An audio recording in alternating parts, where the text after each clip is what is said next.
ایک وقت ایسا مقرر کریں کہ آپ اس میں عربی سنیں، کم از کم 1 گھنٹہ 2 گھنٹہ، اور آپ عربی زبان کے جو اساتذہ ہیں وہ آپ کو دوران درس بھی بتائیں گے کہ جب آدمی عربی سننے پڑھنے لگتا ہے تو دوسری زبانوں میں وہ چاشنی اور مٹھاس نہیں رہتی۔ ہم لوگ بھی جو بھی سنتے ہیں آج کل صرف عربی ہی سنتے ہیں، یا جو پڑھتے ہیں صرف عربی ہی پڑھتے ہیں۔ اردو کتاب کوئی بھی کتنی بھی قیمتی ہو اگر ہمارے ہاتھ میں دی جائے تو ہمارے لیے اس میں دلچسپی بہت کم رہتی ہے، بس اس کو سرسری پڑھ لیتے ہیں، یہ الگ بات ہے تاکہ کچھ فائدہ حاصل ہو جائے، نئی چیز مل جائے۔ ورنہ زبان پڑھنے میں، جو عربی زبان پڑھنے میں جو لطف ہے، جو مزہ ہے، جو ذائقہ ہے، وہ کسی دوسری زبان میں نہیں ہے۔ آپ جب پڑھنا شروع کریں گے تو آپ کو خود معلوم ہو جائے گا۔ تو اس کے لیے آپ یہاں سے جانے کے بعد کم از کم 1 گھنٹہ 1.5 گھنٹہ 2 گھنٹہ آپ جتنا کر سکتے ہیں اپنی تعلیم کے ساتھ، یا اپنی جو ڈیوٹیاں ہیں یا جو وظیفہ ہے اس کے ساتھ کر سکتے ہیں، اس کے لیے ایک وقت مقرر کریں تاکہ آپ کا رابطہ عربی زبان کو سننے کے ساتھ رہے۔ دوسری چیز یہ ہے کہ الفاظ کا ذخیرہ جمع کرنا ضروری ہے اپنے پاس۔ الفاظ کا ذخیرہ جمع کرنے کے 2 طریقے ہیں۔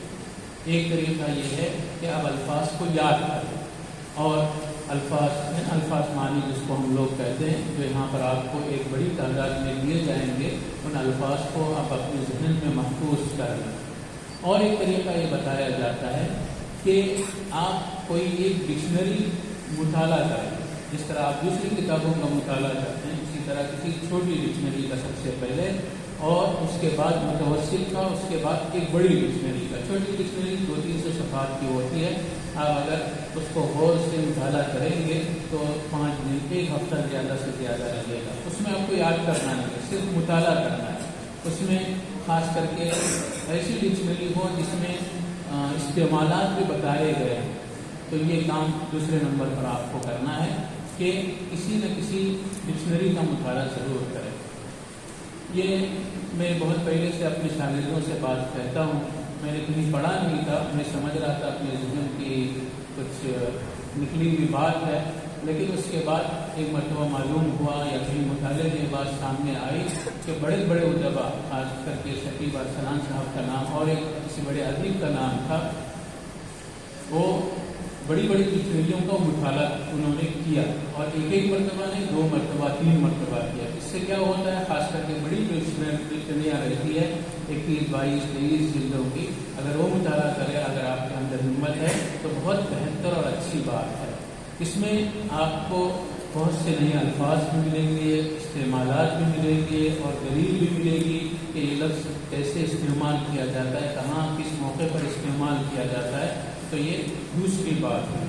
تیسری بات ہوئی کہ 3 باتیں ہوئی۔ نمبر 1 سننا، نمبر 2 کسی ڈکشنری کا مطالعہ کرنا، اور نمبر 3 مفردات کو اپنے ذہن میں محفوظ رکھنا۔ چوتھا کام یہ کر رہا ہے کہ جب آپ درسی کتابیں پڑھتے ہیں، درسی کتابیں آپ لوگ مطالعہ کرتے ہیں نا جانے سے پہلے درجے میں، تو اس مطالعے کے وقت خاص کر کے جو عربی ادب کی کتابیں ہیں ان کا مطالعہ کیا جائے تو صرف جو لفظ آیا ہے اس لفظ کے معنی نہ دیکھے جائیں، بلکہ اس کے مشتقات کو بھی دیکھا جائے۔ جیسے ہم لوگ سمجھتے ہیں قام یقوم کا لفظ ہے، قام یقوم کے تو معنی معلوم ہے، ہم لوگ ڈکشنری نہیں دیکھتے ہیں نا، ڈکشنری دیکھتے ہیں، قام آئے تو ہم لوگ ڈکشنری دیکھتے ہیں نہیں دیکھتے ہیں نا، قام یقوم کا لفظ تو مجھے معلوم ہے، میں ڈکشنری کیوں دیکھوں؟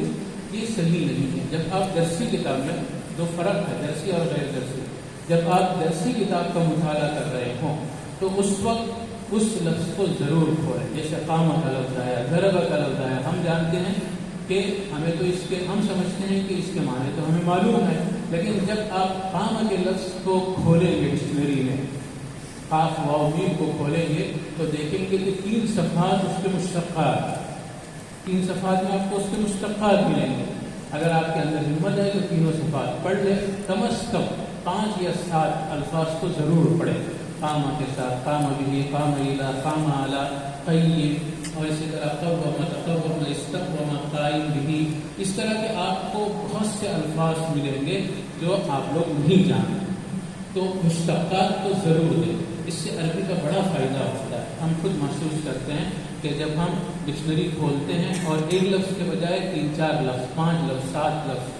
میں جب پڑھاتا ہوں اور اگر عربی کی کوئی کتاب پڑھاتا ہوں تو میں ضروری قرار دیتا ہوں کہ کم از کم جب چھوٹے بچے ہوتے ہوں تو ان کو 3 الفاظ لکھ کر لانے کے لیے کہتا ہوں. جب تھوڑے بڑے ہوتے ہیں تو 5، اور جب آخری درجات میں ہوتے ہیں تو 7 الفاظ لکھ کر لانا میں ضروری قرار دیتا ہوں کہ 7 الفاظ کسی بھی لفظ، کوئی بھی لفظ آئے، جیسے قامت کا لفظ آیا جو عام طور پر سمجھا جاتا ہے، ایسے الفاظ جو اس کے معنی مجھے معلوم ہے، ان الفاظ کے بھی کم از کم 3 سے لے کر 7 تک مشتقات لکھنا میں ضروری قرار دیتا ہوں. اس سے عربی الفاظ کو یاد رکھنے میں، عربی الفاظ کو سمجھنے میں بڑا تعاون ملتا ہے. اور ایک چیز آپ لوگوں کو اس سلسلے میں یہ کرنی ہے کہ کبھی کبھار حرکات بدلنے سے معنی بدل جاتے ہیں، اس پر بھی آپ لوگوں کو غور کرنا چاہیے. جیسے میم لام کاف کا لفظ، میم لام کاف، اس کو کتنے طریقے سے ہم لوگ پڑھ سکتے ہیں؟ ملک، ملک، ملکن، ملکن، ملکن، 5 طریقے سے پڑھ سکتے ہیں، اور 5 کے معنی کیا ہیں؟ الگ الگ. اس ناحیے سے بھی آپ لوگوں کو سوچ کر مطالعہ کرنا چاہیے کہ ایک لفظ کو ہم حرکات تبدیل کر کے کتنے انداز میں پڑھ سکتے ہیں اور ان کے معنی کیا کیا ہو سکتے ہیں. تو اس سے الفاظ کا ذخیرہ جمع کرنے میں بڑا تعاون ملتا ہے اور اس سے بڑا فائدہ ہوتا ہے. اور 5ویں چیز یہ ہے جو بہت ہی اہم کسی بھی زبان کو سیکھنے کے لیے اور کسی بھی زبان میں مہارت حاصل کرنے کے لیے کہ اس زبان میں مطالعے کی کثرت. بغیر مطالعے کی کثرت سے آپ لوگ کسی زبان میں مہارت حاصل نہیں کر سکتے. کیوں؟ اس لیے کہ مطالعے کی کثرت سے یہ تو صرف الفاظ کے ذخیرے کی بات ہے. الفاظ کا ذخیرہ تو آپ کے پاس آ گیا، الفاظ کے ذخیرے سے صرف زبان نہیں سیکھی جا سکتی، بلکہ جو تعبیرات ہیں مصنفین نے، ادبا نے اپنے دل کی باتوں کو کس انداز میں پیش کیا ہے اور کس طرح کی تصویر کشی کی ہے، اس کو سمجھنے کے لیے آپ کو، اور کس موقع پر بات کس طرح کی جاتی ہے اس کو سمجھنے کے لیے اور اس کو محفوظ کرنے کے لیے آپ لوگوں کے لیے ضروری ہے کہ مطالعے کی کثرت. جب تک مطالعے کی کثرت نہیں ہوگی کسی بھی زبان میں تو اس وقت تک اس زبان کو حاصل کرنا ناممکن ہے. بس آپ زبان بول لیں گے اور زبان بولنے میں فحش غلطیاں بھی ہو جائیں گی، اور ایسی غلطیاں ہو جائیں گی کہ آپ لوگ جب کسی جگہ جائیں گے، عربوں کے درمیان جائیں گے یا جو عربی اچھی جانتے ہیں ان کے درمیان جائیں گے تو وہ لوگ ہنسنے لگیں گے. جیسے ایک غلطی بہت عام ہوتی ہے، قرأ اور درس، دونوں میں بہت بڑا فرق ہے. آپ کسی مدرسے میں پڑھ رہے ہیں تو اقرأ فی مدرسہ فلانیہ نہیں ہے، قراءہ کتاب کے ساتھ ہوتا ہے. آپ کسی مدرسے میں پڑھ رہے ہیں تو درس ہوتا ہے، ادرسو پڑھیں، ادرسو بولیں. تو اس طرح کی چھوٹی چھوٹی غلطیاں ہیں. فروغ آپ کو معلوم ہونا ہے کہ کس موقع پر کون سا لفظ استعمال کیا جاتا ہے. اگر آپ لوگوں میں سے البلاغۃ الواضحہ کسی نے پڑھی ہو تو اس کے مقدمے میں اس بات کو بار بار مقدمے میں بیان کیا گیا اور دروس کے درمیان میں بھی بیان کیا گیا ہے کہ میں نے قواعد تو بیان کر دیے، لیکن جب تک آپ کثرت مطالعہ نہیں کریں گے اس وقت تک ان قواعد کا زیادہ فائدہ نہیں ہوگا، اگر دیکھیں فائدہ کچھ ہوتا ہے. اسی طرح ہم لوگ نحو اور صرف پڑھتے ہیں، نحو اور صرف کا فائدہ ضرور ہے، لیکن جب تک کثرت مطالعہ نہیں ہوگا اس وقت تک ان قواعد کا کوئی فائدہ نہیں. جب تک آپ مطالعہ کثرت سے نہیں کریں گے تو اس وقت تک زبان حاصل کرنے میں، خاص کر کے اس میں مہارت حاصل کرنے میں کوئی فائدہ نہیں ہوگا.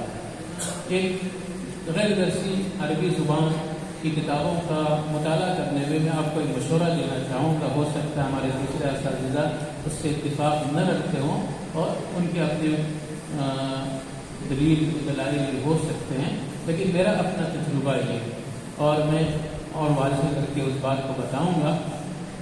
جب آپ لوگ غیر درسی عربی کتابیں مطالعہ کر رہے ہوں تو ڈکشنری بالکل نہ کھولیں، ڈکشنری سے فائدہ نہ اٹھائیں. کیوں؟ اس وجہ سے کہ ڈکشنری کھولنے سے آدمی کو بوریت محسوس ہوتی ہے. اس کا ایک طریقہ تو یہ ہے کہ آپ پڑھتے جائیں، چاہے آپ کو 30% سمجھ میں آئے، 50% سمجھ میں آئے، کافی. جو کتاب کا محتوا ہے یا جو کتاب میں مصنف بات بیان کرنا چاہ رہا ہے وہ بات آپ کی سمجھ میں آ گئی تو آپ کامیاب ہیں۔ اور الفاظ کا کیا ہوگا؟ تو اس کا جواب یہ ہے کہ آپ جب کثرت مطالعہ کریں گے اور ایک لفظ بار بار آئے گا تو وہ لفظ خود بتا دے گا کہ میرے بارے یہ ڈکشنری دیکھنے کی آپ کو ضرورت نہیں پڑے گی۔ ایک طریقہ تو یہ ہے۔ دوسرا طریقہ یہ ہے کہ جب آپ مطالعہ کر رہے ہیں، غیر درسی مطالعہ کر رہا ہوں، درسی مطالعے کا طریقہ میں نے بتا دیا آپ کو، اس میں گہرا مطالعہ کرنا چاہیے۔ اور دوسرا طریقہ یہ ہے کہ اگر آپ کو ڈکشنری دیکھنی ہی ہے تو اس کا بھی ایک حل ہے۔ اس کا طریقہ یہ ہے کہ آپ لوگ اپنے ہاتھ میں پینسل لے کر بیٹھیں اور جو لفظ سمجھ میں نہیں آتا اس پر ٹک کرتے جائیں اور کتاب مکمل کر دیں۔ اس سے آپ کو بوریت محسوس نہیں ہوگی اور آپ زیادہ سے زیادہ مطالعہ کریں گے اور اس کتاب کو پھر دوبارہ پڑھیں اور ان لفظوں کو دوبارہ پڑھنے سے پہلے ان الفاظ کو کسی کاپی میں لکھیں اور اس کا جو معنی ہے ان الفاظ کے معنی کو لکھیں، اس کے بعد دوبارہ کتاب کا مطالعہ کریں۔ اس طریقے سے بہت زیادہ فائدہ ہوگا۔ پہلا طریقہ بھی بہت مفید ہے۔ کیوں؟ اس لیے کہ عام طور پہ ہم لوگ اردو کی کتابیں پڑھتے ہیں، تو اردو کتابیں پڑھتے ہیں تو ڈکشنری کھولتے ہیں نہیں کھولتے ہیں، جو لفظ سمجھ میں نہیں آتا اس کے باوجود اس کو چھوڑ کر چلے جاتے ہیں۔ اردو کے ساتھ تو ایسا کرتے ہیں، عربی کے ساتھ کیوں نہیں کرتے؟ اور اس میں اور ایک بات سمجھنے کی ہے کہ آپ کو شروع میں بہت تکلیف ہوگی سمجھنے میں، 10%، 15%، 20% آپ سمجھ جائیں گے، لیکن جب آہستہ آپ مطالعہ زیادہ کریں گے تو خود بخود آپ کی سمجھ میں جو فیصد ہے سمجھنے کا وہ بڑھتا جائے گا۔ تو اس سے انشاءاللہ آپ لوگوں کو فائدہ ہوگا۔ اور ایک طریقہ یہ ہے کہ اگر آپ کو ڈکشنری نہیں دیکھنا ہے تو کسی استاد کو پکڑ لیجیے، اگر ان کو سدھارنا مقصود ہو تو ان کے پیچھے پڑے رہیں کہ جس دن جو مطالعہ آپ لوگوں نے کیا ہے الفاظ کو لکھیں اور جلدی مسئلہ حل ہونے کے لیے ان سے معانی دریافت کریں۔ یہ بھی ایک طریقہ ہے۔ کثرت مطالعے کا فائدہ جیسے ہم نے آپ کو بتایا کہ وقت ہو جائے تو 3-4 منٹ پہلے تو یہ زبان سیکھنے کے لیے بعض کہہ سکتے ہیں رہنمائیاں آپ لوگوں کے سامنے پیش کی گئی ہے، اور اس کے بعد خاص کر کے جو کثرت مطالعہ ہے اس میں آپ لوگوں کو جو تعبیرات ہیں وہ سیکھنے کا سمجھنے کا موقع ملتا ہے، اس سے بڑے فائدے ہوتے ہیں۔ اور اسی طرح ادبا نے اور ناقدین نے ایک بات لکھی ہے کہ بعض چیزوں کو یاد کرنا چاہیے، جیسے آپ لوگوں کو یہاں پر یاد کرایا جائے گا، تو جیسے ہمارے یہاں اشعار یاد کرائے جاتے ہیں، عبارتیں یاد کرائی جاتی ہے، یہ بھی بڑی مفید ہوتی ہے، لیکن یہ ایک عمر تک کرانا چاہیے۔ بڑی عمر میں اس کی ضرورت نہیں رہتی، چھوٹی عمر میں جتنا یاد کروا سکتے ہوں آپ کر سکتے ہو، یاد کرنا چاہیے آپ لوگوں کو پورے پیراگراف، پورے اسباق۔ مجھے تو کچھ یاد نہیں ہے اور میری جو حفظ ہے وہ تھوڑا کمزور بھی ہے، لیکن اس کو یاد کرنا ضرور چاہیے تاکہ اس کا فائدہ آپ لوگوں کو آگے کی زندگی میں ملے گا جب آپ لوگ لکھنے بیٹھیں گے۔ جب آپ کتابت یا تالیف و تصنیف کے میدان میں اتریں گے تو اس وقت یا جب آپ خطیب ہوں گے اس وقت حوالے دینے میں بڑا فائدہ ہوتا ہے کہ آپ فلاں عبارت آپ نے پڑھی، خطبہ دے رہے ہیں تو آپ کو خطبے کے لیے زیادہ تیاریاں کرنے کی ضرورت نہیں ہوگی، تو اس کے بھی بڑے فائدے ہوتے ہیں۔ پھر اس کے بعد ابھی ہم لوگوں کو کون سی کتابیں پڑھنی چاہیے عربی زبان سیکھنے کے لیے اور کن مصنفین کی کتابیں پڑھنی چاہیے، یہ تفصیلات اس محاضرے میں موجود ہے۔ آپ کو مولانا عمار صاحب انشاءاللہ جن کے پاس موبائل ہے ویڈیو بھیجیں گے انشاءاللہ، پھر بھی بہت سرسری طور پر آپ لوگوں کے سامنے میں پیش کروں گا۔ اور خاص کر کے اس میں صرف ادبا کا تذکرہ نہیں ہے بلکہ جو یوٹیوب چینلز ہیں یا ویب سائٹس ہیں، کون سے ویب سائٹس ہم دیکھ سکتے ہیں، ابتدا میں کون سے دیکھیں، اس کے بعد کون سے 4 مراحل میں اس کو تقسیم کیا گیا ہے۔ پہلے مرحلے میں کن ادبا کی کتابوں کو پڑھنا چاہیے، دوسرے مرحلے میں کن ادبا کی کتابوں کو پڑھنا چاہیے۔ یہ بچوں کے ادب میں لکھی ہوئی کتابیں ہیں پہلے مرحلے میں، اور دوسرے مرحلے میں، تیسرے اور چوتھے مرحلے میں بڑے ادبا کی کتابیں ہیں اور ان کے نام۔ تیسرے اور چوتھے مرحلے میں صرف وہ دوا کے نام دیے گئے ہیں تاکہ اس کے بعد آپ لوگ کتابیں تلاش کر سکتے ہیں۔ پہلے مرحلے میں کن کتابوں کو اور کن مصنفین کی کتابوں کو پڑھنا چاہیے؟ سب سے پہلے ایک موجودہ زمانے کے مصنف ہے محمد منیر الجمباس کے نام سے، قصص اسلامیہ للاطفال ان کی کتابیں ہیں، ایک سیریز ہے مکمل۔ یہ بہت ہی اچھی سیریز ہے اور بہت آسان زبان ہے۔ عام طور پہ ہم لوگ دیکھتے ہیں کہ کامل گیلانی کی کتابیں پہلے مرحلے میں پڑھی جاتی ہیں، کامل گیلانی کی کتابیں دوسرے مرحلے میں پڑھنے کی ہوتی ہے۔ اس سے پہلے جو چھوٹے بچوں کے لیے لکھی ہوئی عربی کی کتابیں ان کو پڑھنا چاہیے۔ کامل گیلانی کی بہت اچھی کتابیں ہیں، دوسرے مرحلے میں اس کو پڑھا جائے تو زیادہ فائدہ ہوگا۔ پہلے مرحلے میں آپ لوگوں نے پڑھ کر دیکھا ہوگا ان کی بعض تعبیرات تھوڑی مشکل ہوتی ہیں، الفاظ بھی تھوڑے مشکل ہوتے ہیں، تو اس وجہ سے کامل گیلانی کی کتابیں دوسرے مرحلے میں پڑھی جائے، ہمارا مشورہ ہے، تاکہ آپ کو پڑھنے میں مزہ بھی آئے۔ ان کی تعبیرات بہت ہی عمدہ تعبیرات ہوتی ہے کامل گیلانی کی، اور بچوں کے سب سے بڑے ادیب مانے جاتے ہیں، جو ان کا انتقال ہو چکا ہے، سب سے بڑے ادیب مانے جاتے ہیں، لیکن دوسرے مرحلے میں ان کو پڑھا جائے تو بہت ہی فائدہ زیادہ ہوگا۔ ان کی بہت سی اور دوسری کتابیں بھی، منیر جمباس کی دوسری بہت سی کتابیں بھی ہیں، جیسے سقوط و عقبہ، یہ ایک ڈرامہ ہے۔ آپ لوگ خاص کر کے پہلے مرحلے میں کہانیوں کو اور ڈراموں کو پڑھیں، قصص کی کتابیں پڑھیں تو اس کا زیادہ فائدہ ہوتا ہے، خاص کر کے اس میں چونکہ ڈائلاگس ہوتے ہیں، محادثات ہوتے ہیں، گفتگو ہوتی ہے، اور ان گفتگو سے خاص کر کے جو گفتگو کا طریقہ یہاں پر سکھایا جائے گا، اس میں بڑی مفید ہوتی ہیں۔ جو کتابیں خاص کر کے قصص کی ہوتی ہیں اور ڈراموں کی ہوتی ہیں، اس میں ڈائلاگ زیادہ ہوتے ہیں اور گفتگو زیادہ ہوتی ہے، اس وجہ سے اس کا فائدہ زیادہ ہوتا ہے۔ المفلحون، الطریق الی النور، قصۃ سلمان الفارسی، ملحمہ شہریہ، معارک اسلامیہ خالدہ، بدر کے بارے میں ہے، پھر اس کے بعد دوسرے جو غزوات ہوئے اس کے بارے میں ہے، 100 معرکوں کے بارے میں ان کی ایک کتاب ہے تفصیلی، تمام نام یہاں پر لکھے ہوئے ہیں۔ اس کے بعد مسعد حسین محمد، ان کی ایک چھوٹی سی کتاب ہے قصص الصحابہ کے نام سے، جو 140-42 صفحات کی ہے۔ اس کے علاوہ قصص الحیوان بھی ان کی کتاب ہے بہت سی۔ میں صرف یہاں پر جو اہم ان کی کتابیں ہیں یا سیریز ہیں اس کے بارے میں بتا رہا ہوں، مصنفین کا نام بتا رہا ہوں، آپ ان مصنفین کا نام نوٹ کر لیں۔ قحطان بیرقدار ایک مصنف ہے، یومیات مومن کے نام سے ان کی ایک سیریز ہے۔ اسی طرح علاء الدین طعیمہ ایک ہے، مغامرات مومن ان کی کتاب ہے۔ اکرم مطر ایک بہت مشہور مصنف ہے بچوں کے، ان کی بھی بہت سی کتابیں ہیں، یہ بہت ہی آسان زبان ہے۔ یہ وہ کتابیں ہیں جو چھوٹے بچوں کے پڑھنے کی اصل ہیں، جو دوسری تیسری میں پڑھتے ہیں، جیسے ہمارے یہاں چھوٹے بچوں کی کتابیں مائل خیرآبادی کی دوسری تیسری کی بچوں کی پڑھنے کی کتابیں ہوتی ہیں، اس طرح کی کتابیں ان کی بہت سی کتابیں۔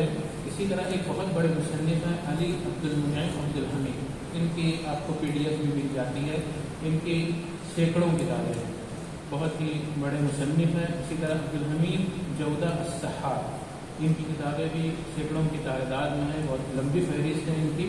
عطیہ آبراشی کا نام سنا ہوگا، ان کی 2 طرح کی کتابیں، ایک بہت گہری فکری کتاب ہے، ان کتابوں کو پڑھنا نہیں ہے، بلکہ بچوں کے لیے جو انہوں نے کتابیں لکھی ہیں، چھوٹی چھوٹی کتابیں ان کی 16 صفحات کی، چھوٹے سائز میں، عام طور پہ یہ کتابیں مدرسوں میں ملتی ہیں، تو ان کی کتابیں پڑھی جائے۔ ایک اور ہے عبدالحلیم عبداللہ، یہ بچوں کے بہت بڑے ادیب ہیں، ان کی کتابیں بھی پڑھی جائیں۔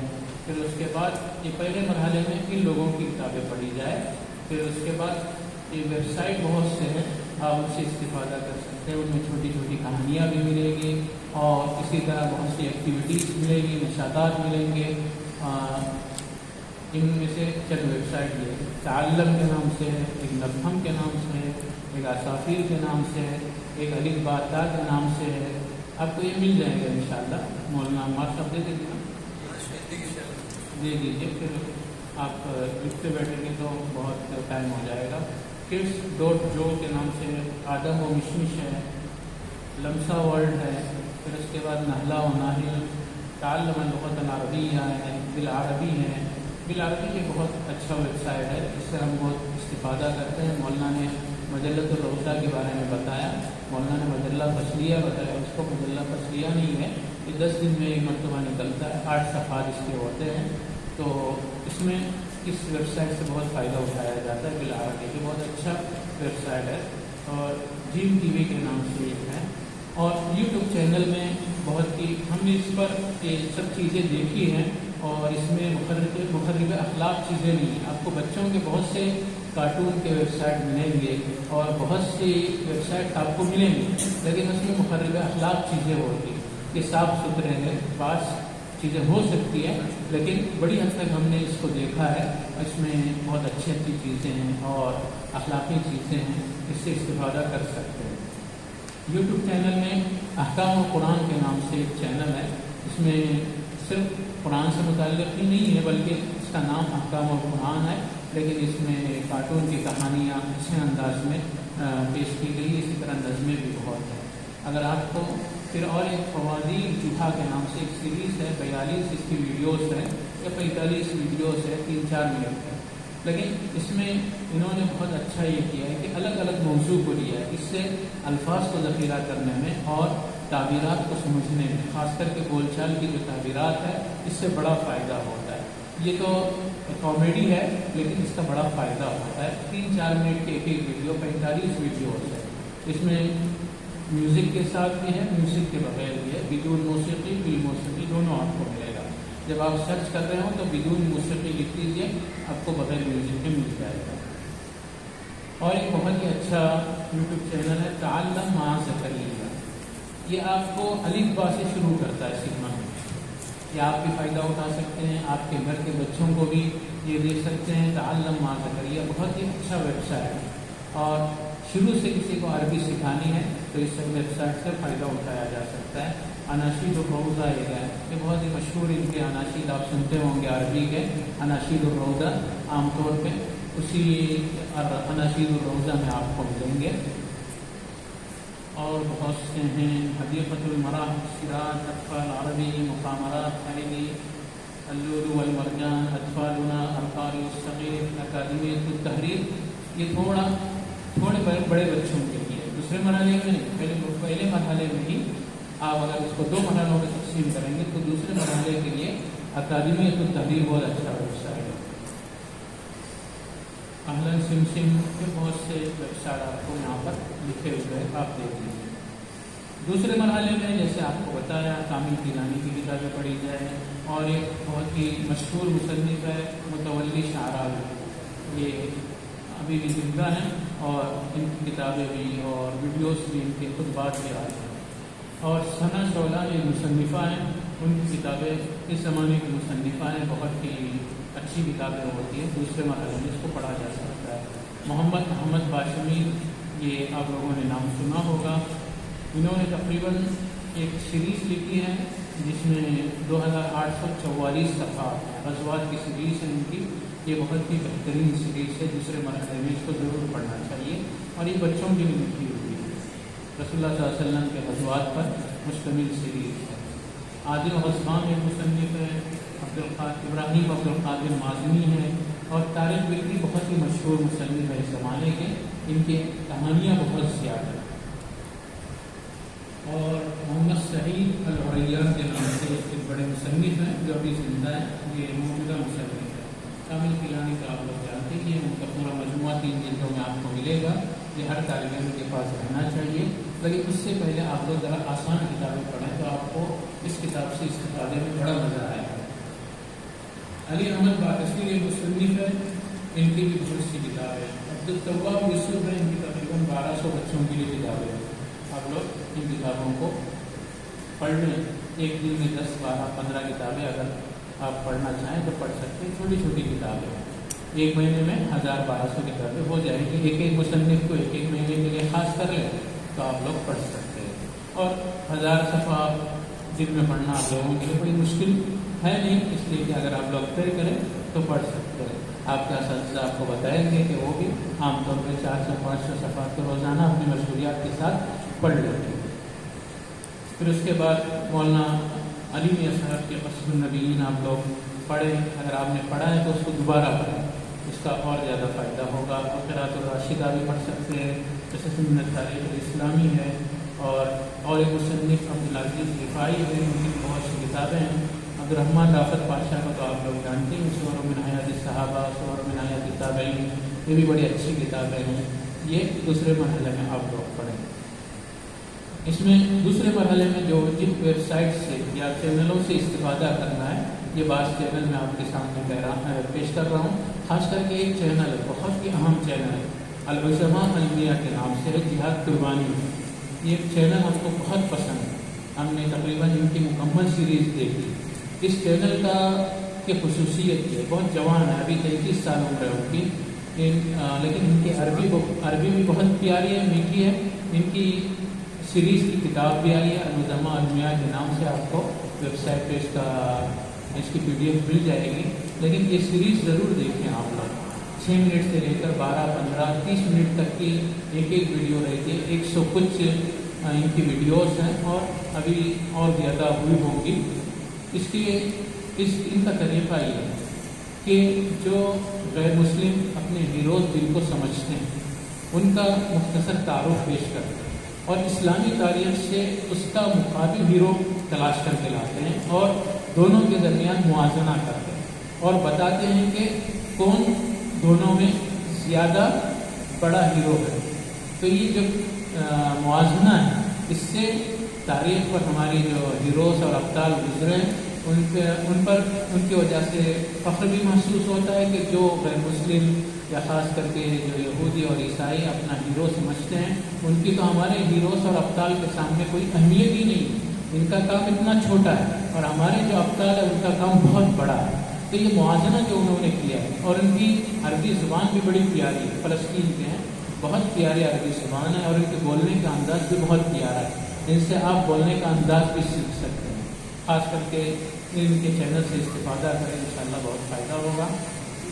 پھر اس مرحلے میں خاص کر کے جو عالم عرب کے بڑے بڑے خطباء ہیں، محاضرین ہیں، خطباء سے مراد صرف حرمین کے خطباء نہیں ہیں، آپ کو بڑے بڑے محاضرین ملیں گے، محاضرہ دینے والے لوگ ملیں گے، جیسے طارق سویدان ہے، اور اسی طرح اور ایک طارق کویت کے ہیں.